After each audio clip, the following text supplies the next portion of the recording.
3 at a time, while you're thinking of juicy questions, please.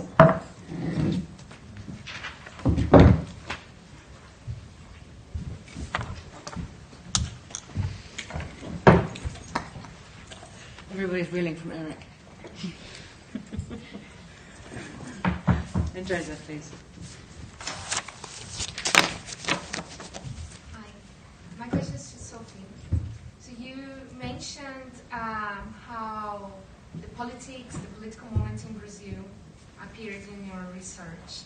And it was a very rich presentation, but that really caught me, and I was very interested in knowing if you can go a little bit there, how the kids or young people in Brazil have, made these connections, this nexus between the water, the food, and the political moments going on in Brazil, if they really, how that came out in their drawings or conversations. So, having not done the field work myself, I feel that Cristiano would be much more suitable to answer this question. But we have analysed the maps together, the food, water, energy maps, and we were just really struck about how, in analysing it with their narrative, and also when Cristiano visited their homes or saw kind of landslides happening outside their homes, and how they kind of linked together kind of corruption, lack of access to resources, kind of the everydayness of food, water and energy, but it was happening at a particular moment and at a particular time in Brazil, so everyone was talking about it. And I think that's something we've got to think about in our analysis. So if we'd have done this, 3 years before, perhaps, would it have come out as much? I'm not sure. So yeah, that's something we're going to think about, but it definitely came out in all aspects of our data collection, but also the key stakeholders, which were some of the ones being investigated. So yeah, sorry I can't be more clear, but I mean, that is always a point with qualitative work, is that I guess it's exactly the same in the China sanitation case. Were there factors which led to everybody feeling a certain way at a certain time? Sorry, that was just a comment. Simon wanted to get in. Thanks for great talks. I think my first question would be around what are the limits of immunisation as a strategy? What new contradictions and new tensions emerge from this logic in terms of what limits does it have? Yes. What are the unexpected consequences of this attempt to create new boundaries? And I think the other question, the other panellists, I suppose, is the extent to which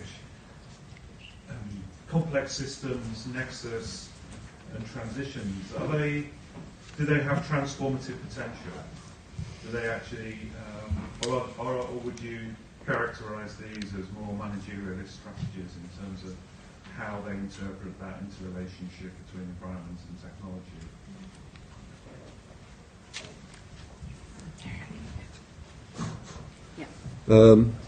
Yes, the three limits to immunization or immunitary biopolitics.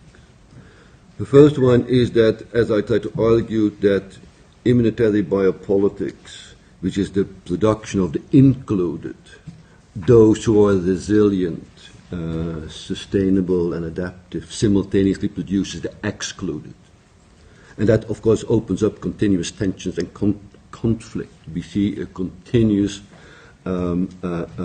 confirmation of the increasing voice, uprisings of those who are systematically excluded from the socio-ecological eco-bubbles of immunized life. The classic example of that, of course, is the body of the undocumented migrant, many of which move for socio-ecological reasons, of course, or precisely for socio-ecological reasons. Many ended up as part of the ecological biosystem of the Mediterranean. Think about it next time you have fish in Greece or Spain or Italy.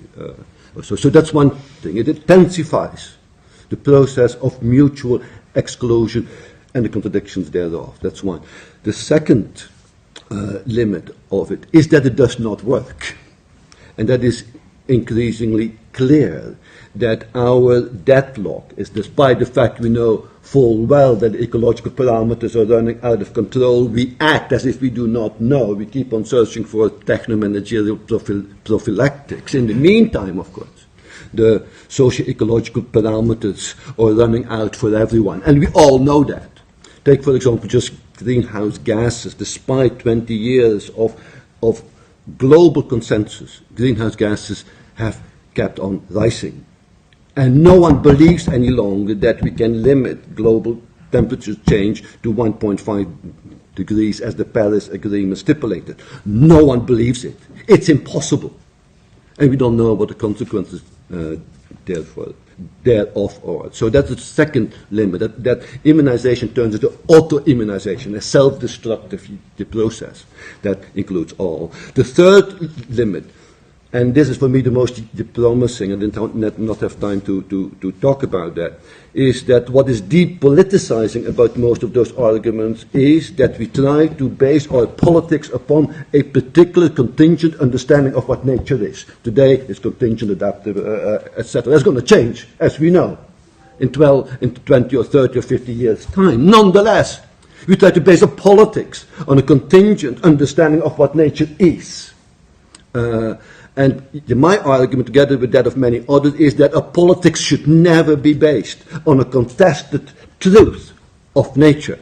A politics should be based upon choosing sides about what kind of nature and what kind of socio-ecological environment we want to inhabit. And it's precisely that political debate that is being foreclosed, disavowed, or silenced by the tactics through which a politics is based on a particular understanding of what nature is, as geoscientists bring it out. And that is the biggest problem, but there are an increasing number of people who do not any longer accept that a politics ought to be based on a particular contingent understanding of what nature is. These are the three limits that I can see.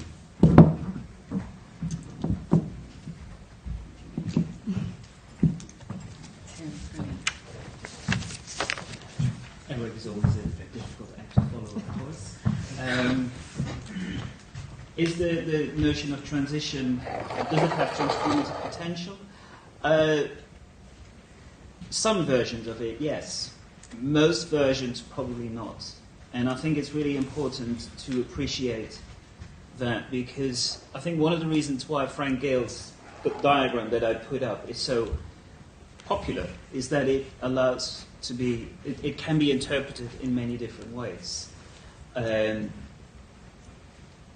Techno-managerialist interpretations prevail, but I do think you can interpret it in other ways as well. And it's actually interesting to see that if you show the demo, show this diagram to grassroots initiatives, that they can recognize something in that. So it does have that potential.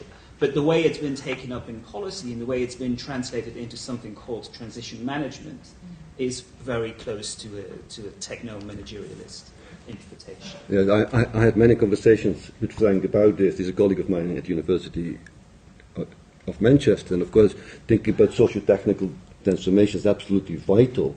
What makes his and associates' work so consensually acceptable is precisely of its open-endedness. Now, I'm continuing in the air about what the outcome of this socio-technical transformation is. So what you then invariably get is that it gets demobilized by those in power in an effort to sustain their power in the long run. And they know as well as everyone else that they need to change too in order to maintain the situation in which they're in. Think of Facebook today. It's exactly in that kind of situation. So it's the consensualized, non-committal structure of the whole theoretical argument that makes it so easy to be captured. Because do you think that's so? Back to the thing about the networks, for example. Yeah. So one thing that unites this work is a really thoroughgoing look at some of the connections and the tensions, Yeah. just as you described. Yeah.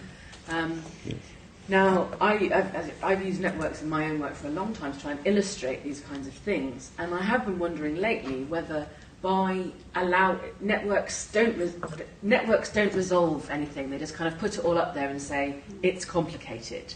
So I'm starting to wonder about network methods. I don't know what anybody else on the panel thinks. You've used them obviously in complex system work. Do networks tend towards the apolitical, or do they tend towards the?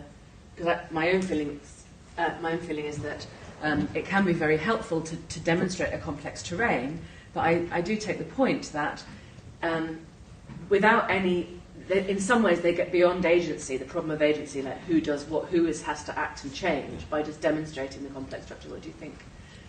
I personally, based on the limited experience we've had so far, would think that using network models, using complex network models, actually has enormous transformative potential, because it allows you to include the marginalized. It allows you to give voice to what would otherwise not be heard. It allows for new visions that are more inclusive than what people in power usually come up with.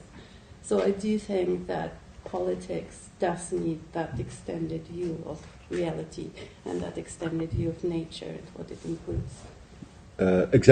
Exactly. The argument about politics, we did not have time to develop this year, is that the political emerges unexpectedly. Yeah. And is not